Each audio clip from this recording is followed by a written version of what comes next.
અડધો કલાક આવી છે મોરબીથી આપણા પ્રેમને આધીન બની સ્વામી અહીંયા અત્યારે આવ્યા એકવાર જોરદાર તાળીથી સ્વામીને આપણે ગાઈ લઈએ. સંસાદર સ્વામી માધવ સ્વામી તો કાલે આવ્યા હતા, પાછા આજે પધાર્યા.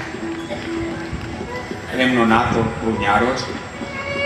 ઝાલાવાડમાં જેટલી જેટલી ઘરસભાઓ થઈ છે ખાખરીયાવાડ પ્રદેશ બધી એટલી જે પ્રેમ સ્વામીએ કરાવી છે. સ્વામી વિદાય આપીએ છીએ. બહુ અદભુત પ્રસંગ આપણે જોઈ રહ્યા છે. નરસિંહ મહેતા બહુ અદભુત આપણને સંબોધ આપતા આગળ લખે છે. દેવા રે વાડો રે